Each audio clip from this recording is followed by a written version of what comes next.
सासू माँ बदल गई। कहानी उस घर की है जहाँ बहू और बेटी को एक माना जाता था, लेकिन फिर अरे शिखा बेटा, तू रसोई में क्यों घुसी रहती है? जा, रोटी मैं बना लूंगी। नहीं नहीं माँ जी, आप बैठिए, बस सारा खाना बन ही गया है। श्वेता को बोल देती हूँ, वो खाना लगा देगी सबका। सॉरी भाभी, मेरे पास वक्त नहीं है। माँ, मुझे पैसे देना, पार्लर जाना है। हाँ हाँ चली जाना, भाभी को भी ले जाना। वो भी जाने को बोल रही थी पार्लर, पर पहले ना मदद कर दे उसके खाना लगाने में। देख माँ, वो बहू है, उसे बहू रहने देना, इतना सर पर मत चढ़ा भाभी को। श्वेता, ज्यादा मत बोला कर। बहू और बेटी में कोई फर्क नहीं होता है। जा जाकर काम कर। ननद को माँ का भाभी से इस तरह प्यार करना बिल्कुल अच्छा नहीं लगता। वो बार बार किसी न किसी तरह माँ को भाभी के खिलाफ भड़काती रहती, लेकिन कोई फायदा ना होता। एक रोज, अरे बेटे किशन, जा बहू को कहीं घुमा कर ला, सारा दिन घर में काम करती रहती है। हाँ हाँ माँ, हम लोग जा रहे हैं ना गोवा। अच्छा जी, भाभी ने तो हमें बताया भी नहीं। वैसे तो सारी पंचायत करती है, ये गोवा वाली बात क्यों छुपा गई हमसे? अरे क्योंकि उसे खुद नहीं पता था बहन। मुझे टिकट सस्ती मिल रही थी तो मैंने बुक कर दिया। हाँ शिखा, पैकिंग कर ले, संडे हम जा रहे हैं गोवा। दोपहर में शिखा पैकिंग कर रही थी कि सास आ जाती है। ये क्या बहू, साड़ियाँ? अरे गोवा जा रही है घूमने या फिर शादी में मायके हैं? माँ जी, ऐसा कुछ है ही नहीं, समझ में नहीं आ रहा क्या रखूं कपड़े में। अरे तेरी और श्वेता की साइज तो एक ही है, उसके कुछ मॉडर्न कपड़े ले ले, आकर लौटा देना। हाँ माँ जी, ये ठीक रहेगा। शिखा श्वेता के पास जाती है और उससे कपड़े मांगती है। ना जी ना, मैं अपने कपड़े ना दूं, वैसे भी फैल जाएंगे मेरे कपड़े, बहुत महंगे वाले हैं। शिखा मुंह लटकाकर कमरे में आ जाती है तो सास कहती है, चल तैयार हो जा, तुझे मैं शॉपिंग करा कर लाती हूँ गोवा की। बस फिर क्या था, सास बहू निकल जाते हैं मार्केट और एक से बढ़कर एक ड्रेस खरीद कर घर आते हैं। पहले बता देती कि नए कपड़े दिलाने वाली है भाभी को, तो मैं अपने ही दे देती ना भाभी को, मुझे दिला देती नए कपड़े। देख श्वेता, परिवार का मतलब सबके साथ रहना होता है, ना कि सिर्फ अपना सोचना। वैसे भी तुझे अच्छे संस्कार सीखने चाहिए।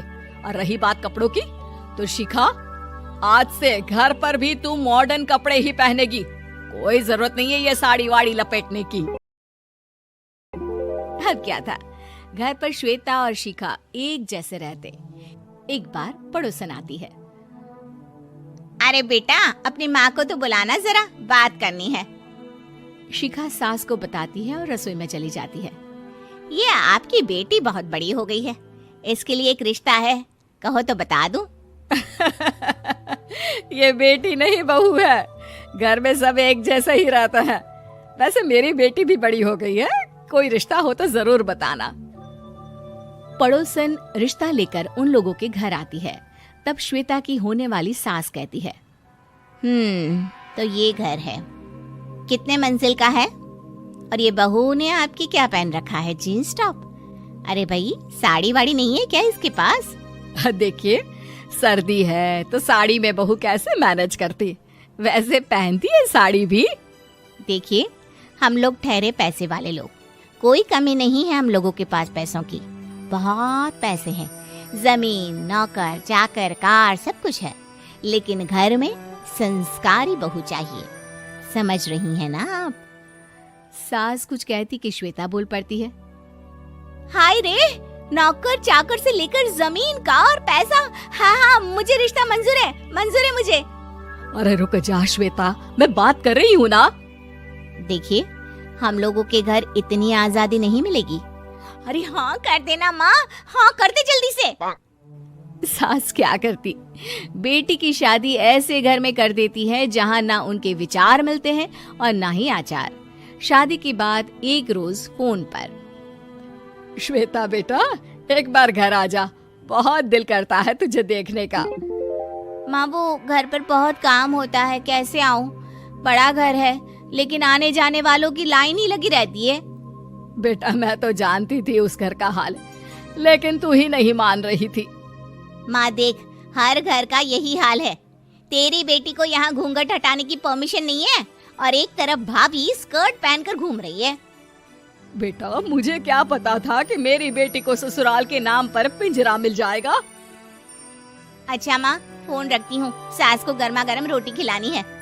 तुम लोगों की तरह नहीं कि एक रोटी बनाओ, एक सब्जी बनाओ, फिर सारा दिन फ्री होकर घूमो।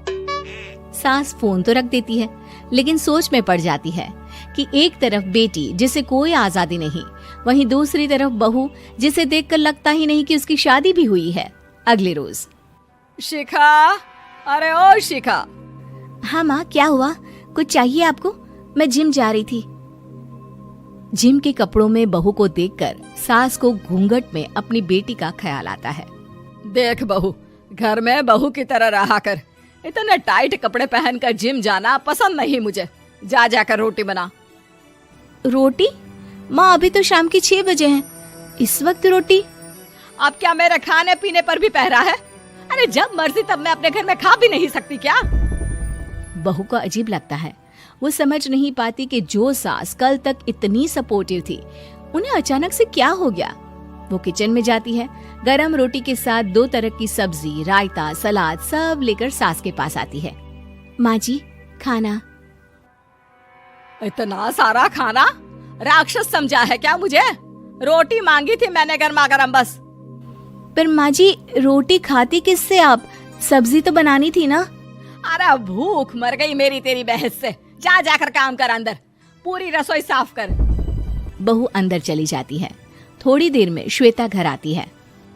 अरे शिखा, जल्दी से चाय ला, पकवान बना, मेरी बेटी आई है। अरे नहीं नहीं माँ, ड्राइवर बाहर खड़ा है।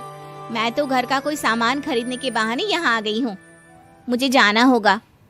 अरे बेटा, पर कितने दिनों बाद देख रही हूँ तुझे, रहने आ जाना 2-4 दिन के लिए। आ जाऊंगी माँ, जब मेरी सास मरेगी तब। मैं तो रोज मन्नत मानती हूँ कि मेरी सास मर जाए तो अच्छा है। अच्छा चल, जा रही हूँ माँ। हे भगवान, कैसे कैसे दिन देखने पड़ रहे हैं मेरी बेटी को। सास अंदर जाती है, जहाँ श्वेता की जिम वाली सहेली का फोन आया होता है। क्या बात है, आज जिम नहीं आई? अरे पता नहीं यार, आज माँ को क्या हो गया अचानक।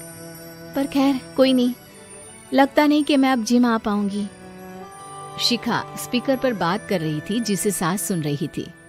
यार ये सास ना होती ही ऐसी है। मैं तो कहती हूँ बुढ़िया जल्दी मरे और तू आराम से जिए। शिखा को सहेली की बात पर गुस्सा आ जाता है। माँ के मरने की कौन सा बच्चा दुआ मांगता है मोहिनी? आगे से ऐसी बात मेरे सामने मत करना। हमारे घर की शोभा ही माँ है। क्या हुआ जो थोड़ी सख्ती दिखा रही है? उसमें भी कोई ना कोई उनकी भलाई ही होगी।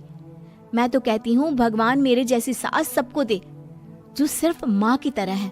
सास वाली तो कोई बात ही नहीं है उनमें। सास ये बात सुन रही थी। उनकी आंख में आंसू आ जाते हैं कि क्यों वो बेटे की किस्मत में बहू को भी भागीदार बना रही थी। शिखा, अरे ओ शिखा, क्या हो गया? जिम नहीं जाना क्या?